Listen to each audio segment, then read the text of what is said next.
జీవించున్నంతకాలం నేను నాన్నకి ఏమీ చేయలేదు. నాన్నకే కాదు, అమ్మకి అంతే. ఇప్పుడు వాళ్ళిద్దరూ లేనప్పుడు వాళ్ళ గురించి బాధపడడం గాని ప్రార్థించడం గాని వాళ్ళకి చెయ్యని వాటికి పరిహారం కాదు.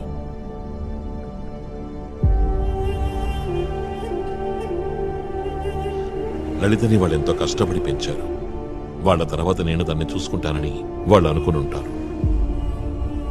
తన అవసరాలు తెలుసుకోవడం, తనతో టైం స్పెండ్ చేయడం లాంటివి కూడా నేను చేయలేకపోయాను. ఇప్పుడు బాధపడే ఉపయోగం లేదు. అలా ఏం కాదు. నువ్వు ఒక బాధ్యతాయుతమైన పదవిలో ఉన్నావు కాబట్టి ఇలాంటివన్నీ సహజం. నిజానికి లలితతో నువ్వు గడపాల్సిన సమయం సమాజంలో చాలామంది మేలు కోసం ఉపయోగించావు. ఆ మంచి పనులు చేయటం వల్ల వచ్చిన బ్లెస్సింగ్స్ లలిత మీదకే ప్రసరిస్తాయి.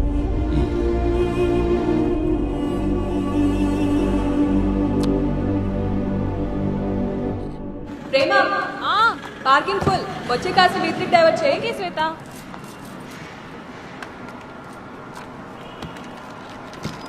స్టాప్. Stop sir.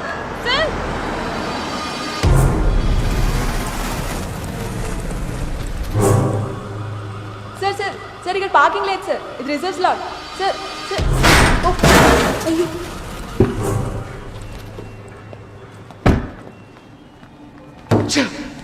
కళ్ళు నెత్తి మీద పెట్టుకొని పనిచేస్తున్నావా? నేను చెప్పాను కదా సార్, ఇది రిజర్వ్డ్ అని. మీరే ఫోన్లో ఉన్నారు సార్. చాలు ఓవర్ స్మార్ట్ గా యాక్ట్ చేయదు. ఓకే, మీరు కేర్లెస్ గా డ్రైవ్ చేస్తే దానికి నేనేం చేయాలి సార్? నీ 6 నెలల శాలరీ ఇచ్చినా సరిపోది లైట్ ఫిక్స్ చేయడానికి. అసలు నీకు ఇదేం కారో తెలుసా? ఇదేం కారో నాకు తెలుసు, కానీ నువ్వెవరో నాకు తెలుసు.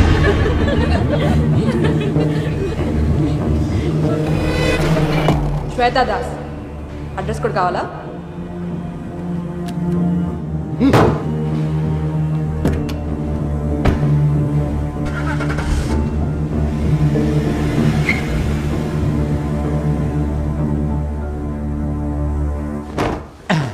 బ్రూస్లీ కటింగ్ లాంటివి నాకు తెలియదు. నీ జుట్టు మాత్రం స్ప్రింగులాగా రింగులు తిరిగింది. అయినా కూడా రోజు ఆయిల్ పెట్టమని చెప్తున్నా, వినిపించుకోవే.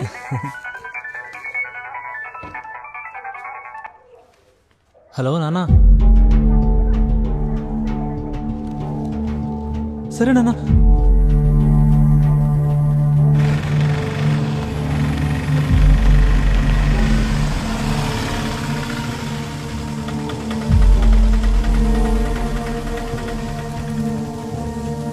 సరేనా సార్? ఓకే. ఏంటి, ఏం కావాలి? నాన్న. నాన్న? నాన్న.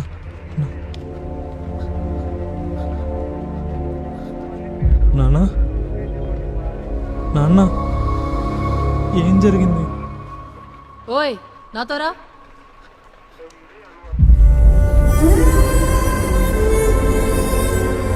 రా.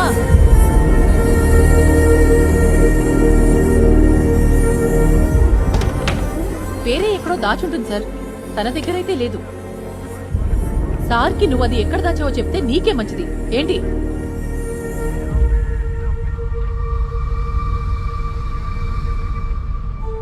ఏంటక్క ఇది? ఫాల్స్ కేసు రా. వేరేవరిదో కారులో బంగారం పోయిందంట. ఈరోజు ఉదయం పార్కింగ్ లాట్లో అతనితో గొడవ జరిగింది. దాని రిజల్ట్ ఇదంతా. నేను ఎంత చెప్పినా వీళ్ళు వినిపించుకోవట్లేదు.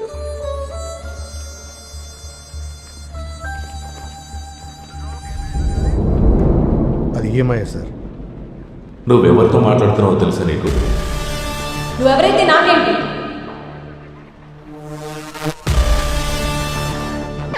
దొంగతనం చేశానని ఒప్పుకోవట్లేదు సార్.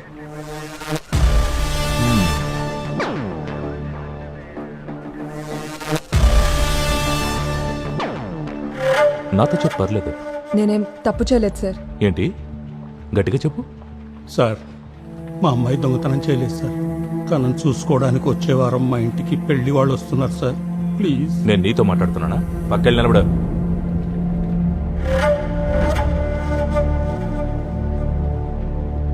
ఒక రోజంతా లోకప్లోంచితే దిగిపోద్ది ఉన్న అహంకారం అంతా.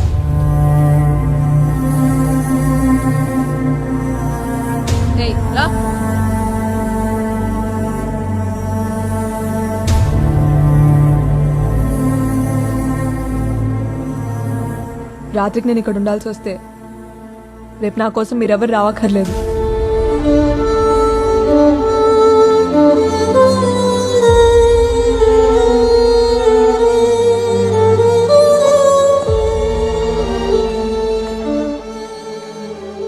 నాన్న ఇప్పుడు ఏం చేద్దానన్నా?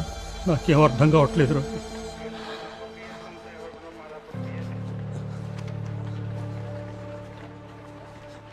అడ్వకేట్ పద్మనాభం గారి నెంబర్ ఉంది, కాల్ చేయనా?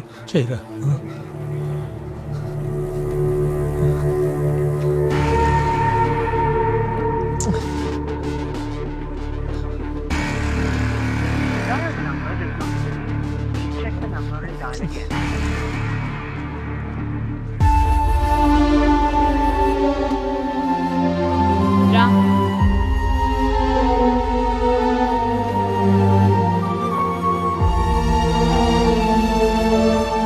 నడు ముందుకి.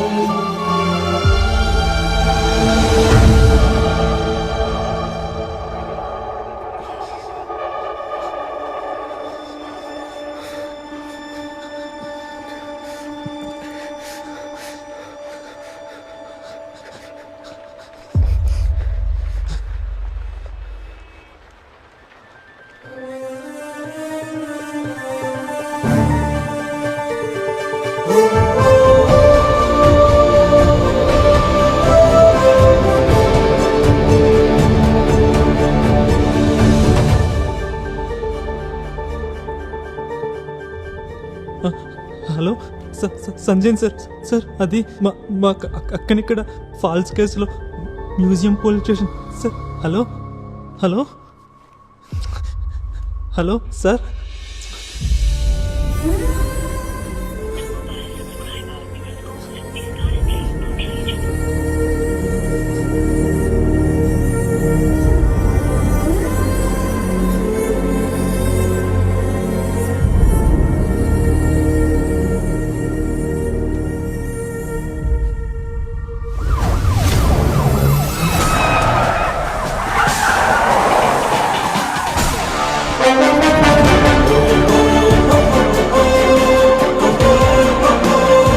సీఎం గారు. సీఎం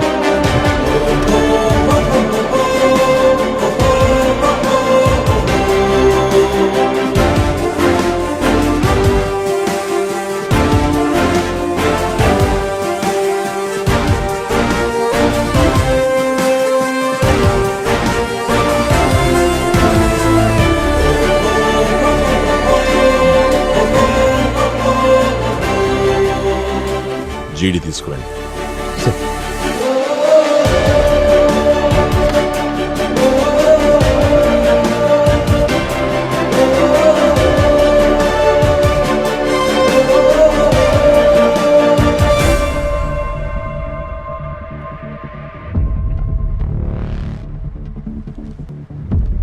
మీ యొక్క పేరేంటి? శ్వేత. ఎక్కడ? పిలుస్తాను సార్. Bring here. సార్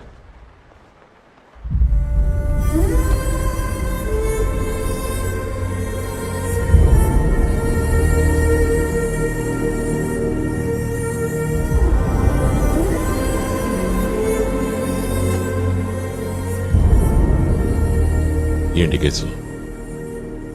ఈ అమ్మాయి మీద పెట్టిన కేసు ఏంటి? సార్ దొంగతనం కేసు సార్. ఏం దొంగతనం?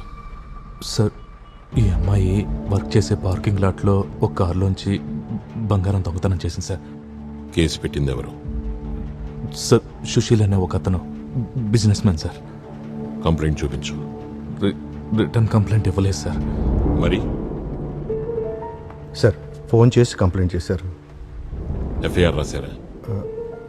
లేదు సార్. సంఘటన జరిగిన ప్లేస్కి వెళ్ళి ఎంక్వైరీ చేశారా? లేదు సార్. తనని క్వశ్చన్ చేశారా? చేశాం సార్. ఏం చెప్పింది? దొంగతనం చేసినట్టు కమిట్ అవ్వలేదు సార్. గోల్డ్ దొరికిందా? ఇన్సిడెంట్ ఎప్పుడు జరిగింది? సార్ ఈరోజు ఈవినింగ్ సార్. అంటే సెక్షన్ 379 కింద ఛార్జెస్ ఫైల్ చేయాలి. Yes sir. సో ఈవినింగ్ దొంగతనం జరిగిందనేది ఆరోపణ. రిటర్న్ కంప్లైంట్ ఇవ్వలేదు, ఇన్సిడెంట్ జరిగిన చోట ఎంక్వైరీ చేయలేదు, ఎఫ్ఐఆర్ రాయలేదు, గోల్డ్ రికవర్ చేయలేదు. అనుమానం పేరిట అమ్మాయిని లాకప్లో ఉంచారు.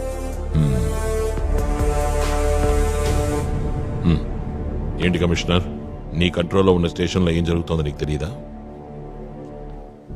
సాయంత్రం 5 గంటల తర్వాత స్త్రీలని లాకప్లో ఉంచకూడదని, అత్యవసరమైతే ఇంటికి వెళ్లి ఎంక్వైరీ చేయాలనే ఉత్తర్వులు ఉన్న కాపీ మీ దగ్గర లేదా? లేదా? ఉంది సార్. ఆ ఉత్తర్వులను అమలుపరచాలన్న ఆలోచన మీకెవ్వరికీ లేదా?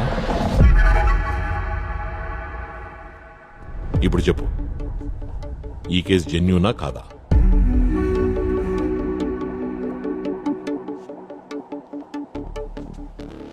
Are Brahmanandam, sub inspector of police.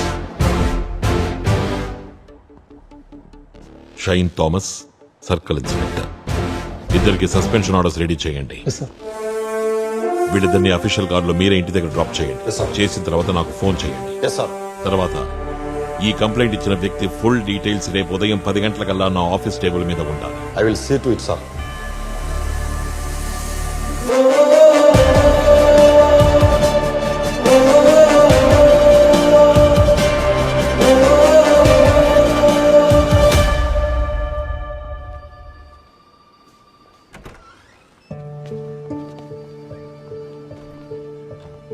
ఇంటిలో వచ్చావు? సార్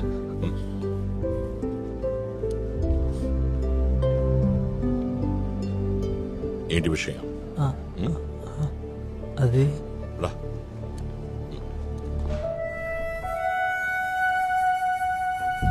ఏంటో చెప్పు. నిన్న స్టేషన్ కనుక మీరు రాకపోయింటే మేమెవరం బతుకుండే వాళ్ళం కాదు సార్. దానికి ఎలా థ్యాంక్స్ చెప్పాలో తెలియట్లేదు. దానికి థ్యాంక్స్ చెప్పాల్సిన అవసరం లేదు. నేను నా జాబ్ని సక్రమంగా చేశానంతే, అంతకుమించి ఇంకేం లేదు. అర్థమైంది? నాకు అవన్నీ తెలియదు సార్. నేను ఫోన్ చేయగానే మీరు వచ్చారు. ఏం చేసి ఈ రుణం తీర్చుకోవాలో తెలియట్లేదు. నేను చేయగలిగింది మీరు ఏం చెప్పినా చేస్తాను సార్. నువ్వేం ఫీల్ అవ్వకు, సరేనా? సార్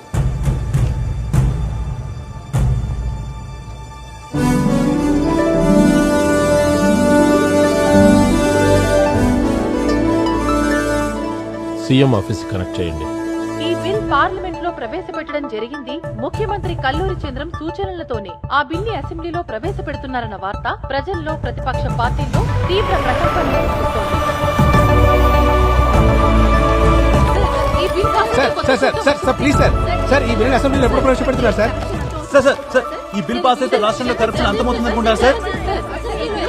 తెలంగాణ ఉన్న ప్రస్తుత పరిస్థితుల్లో ఇలాంటి బిల్లును ప్రవేశపెట్టడం అవసరమంటారా సీఎం గారు?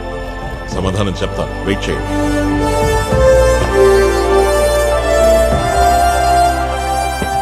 Hello sir. చెప్పు. సార్ అందరూ కొంచెం హెజిటేటెడ్గా ఉన్నారు సార్. ఈ బిల్లు వెనుకున్నది మీరేనని ఎలాగో లీక్ అయిపోయింది సార్. ఒక విషయం తెలుసా మీకు? రహస్యం రహస్యంగా ఉండాలంటే మాక్సిమం ఆ విషయం ఇద్దరి మధ్యనే ఉండాలి. ఆ రోజు అక్కడ మనం ముగ్గురు ఉన్నాం.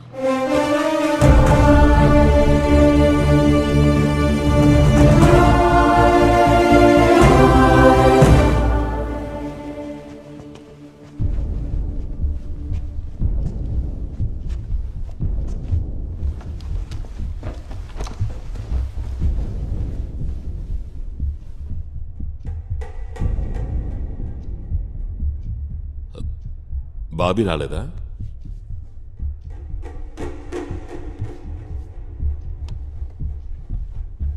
నేను ఈరోజు అర్జెంట్ మీటింగ్ అని పిలిచింది. ఇంకేం మాట్లాడద్దు సీఎం. ఈరోజు మేం మాట్లాడతాం, అలాగే కూర్చుని మీరు వినండి. మనం ఈ రాష్ట్రంలో అధికార పక్షంగా ఉన్నాం. మనం అంటే అందరం. మీరు బిల్ అసెంబ్లీలో ప్రవేశపెడితే అది పాస్ అవ్వాలి. అవ్వకపోతే రాజీనామా చేసి మనం ఇంకో ఎలక్షన్కి సిద్ధపడిపోవాలి. అయ్యో ఏంటి సార్ మీరు మాట్లాడేది? మన సీఎం బిల్ని ప్రవేశపెట్టిన తర్వాత అది పాస్ అవ్వకుండా ఉంటుందా? ఎందుకు మీరందరూ ఈ బిల్లుని వ్యతిరేకిస్తున్నారు? దాన్ని అసెంబ్లీలో ప్రవేశపెట్టనివ్వండి, అప్పుడు చూద్దాం. సీఎం అంత కాన్ఫిడెంట్ గా ఉన్నప్పుడు బిల్ని అసెంబ్లీలో ప్రవేశపెట్టనివ్వండి సార్. అదప్పుడు ఏం నువ్వు అనేది? ఈ చెత్త బిల్ని సపోర్ట్ చేస్తే చివరికి నష్టపోయేది మనమే. అది నిజమే.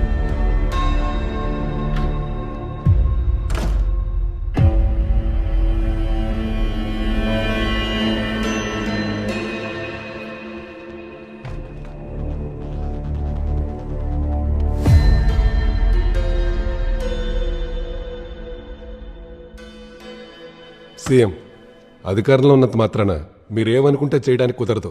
ఇక్కడున్న వాళ్లలో మెజారిటీ పీపుల్ నాతో కలిపి ఈ బిల్లుని పూర్తిగా వ్యతిరేకిస్తున్నాం. నేను చేయబోయే ఈ కంపారిజన్ కరెక్టో కాదో నాకు తెలీదు. కరడుగట్టిన గజ దొంగలు కూడా కొన్ని నీతి నియమాలను పాటిస్తారు. కానీ మన సీఎం గారు మాత్రం ఈ బిల్ని ప్రవేశపెట్టే ముందు ఏ నియమాల్ని గౌరవించలేదు. రామచంద్ర గారు, ఈ బిల్ని ప్రవేశపెట్టింది పార్లమెంట్ లో. దానికి మీరు సీఎం ఎందుకు దోషులు చేస్తున్నారు? నేను ఒప్పుకుంటాను గీత, మన పార్టీలో ఉన్న ఏకైక ఎంపీ ఆ బిల్లుని పార్లమెంట్ లో ప్రవేశపెట్టాడు. ఆ విషయం నీకు ముందుగా తెలుసా? తెలీదుగా? మన పార్టీ పార్లమెంట్ కమిటీలో డిస్కస్ చేశారా?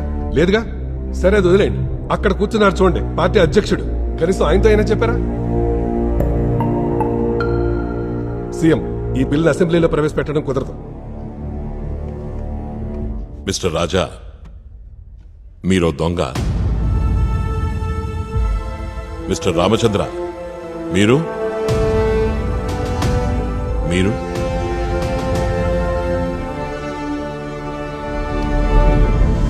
మీరందరూ మంచివాళ్లే అయితే మరి ఈ బిల్లు గురించి మీకెందుకు భయం? మీరు ప్రజలకు సేవ చేయండి. అప్పుడు వాళ్ళు 5 ఏళ్లు కాదు 50 ఏళ్లు మిమ్మల్ని ఎన్నుకుంటారు. వాళ్ళు మిమ్మల్ని నమ్ముతారు, ప్రేమిస్తారు, తోడుగా ఉంటారు. అది చరిత్ర. ఇక్కడ మాత్రమే కాదు, ప్రపంచంలో ఉన్న అన్ని ప్రజాస్వామిక దేశాల్లోనూ అంతే. ఈ బిల్లును అసెంబ్లీలో ప్రజెంట్ చేస్తాను. అది నా బాధ్యత. ముఖ్యమంత్రిగా నేను ప్రజల పక్షాన నిలబడ్డం నా రెస్పాన్సిబిలిటీ.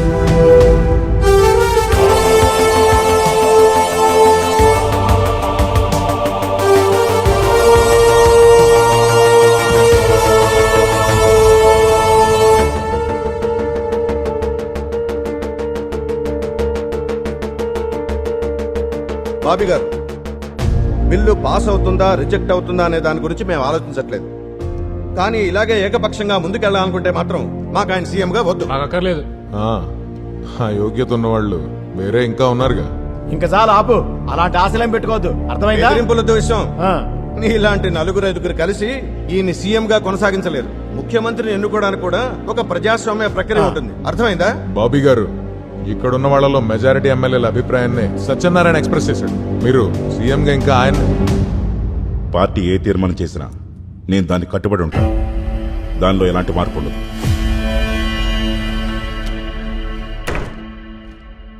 సార్, అర్హత ఉన్న వాళ్ళు ఇంకా ఉన్నారు. మీరు సీఎం, నేను హోమ్ మినిస్టర్. 2 సంవత్సరాలు అధికారంలో ఉంటాం. 1 సంవత్సరం తర్వాత మీరు హోమ్ మినిస్టర్, నేను సీఎం. ఏమంటారు?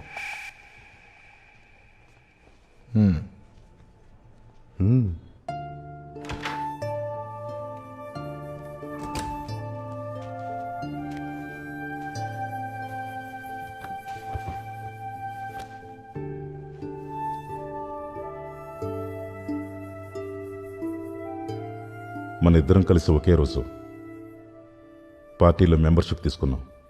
31 సంవత్సరాలు గడిచిపోయాయి. మన ఇద్దరం ఎప్పటికీ ఒకళ్ళ మీద ఒకళ్ళం విశ్వాసంగా ఉండాలని నాతో చెప్పింది నువ్వే. నువ్వు మర్చిపోయినట్టు నా విషయం. నా వరకు నాకు అన్ని పార్టీయే. నేను ఈ స్థానంలో కంటిన్యూ అవ్వటానికి అదే ప్రధాన కారణం. లేదంటే ఆ మీటింగ్ రూమ్లోనే నీకు నా రిజిగ్నేషన్ లెటర్ ఇచ్చేవాడిని. నేను అలా చేయకపోవటానికి కారణం ఎవరి వల్ల నా పార్టీ గౌరవం తగ్గకూడదని. నువ్వు ప్రవేశపెట్టాలనుకుంటున్న బిల్ ఎంత ఇంపార్టెంటో దాని గొప్పతనం ఏంటో నాకు తెలుసు. కానీ అసెంబ్లీలో దీన్ని ప్రవేశపెట్టలేవు. వేరే వాళ్ళ ముందు నువ్వు తక్కువగా ఉంటే నాకు నచ్చదు. మనిద్దరినీ రాజకీయ దృక్పథం, సైద్ధాంతిక విలువలను దాటి ఏదో బంధం దగ్గరగా ఉంచింది. నా వరకు నేనైతే అలాగే అనుకుంటున్నాను. నువ్వు నిజంగా నన్ను ఎంత అర్థం చేసుకున్నావో, ఎంతగా నమ్ముతున్నావో నాకు ఇప్పుడే అర్థమైంది. చాలా సంతోషం.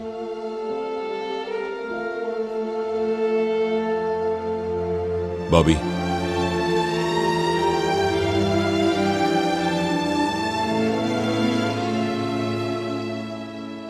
దీని గురించి నేను నీకు ముందే చెప్పుంటే నువ్వు నాకు సపోర్ట్గా నిలబడేవాడివా?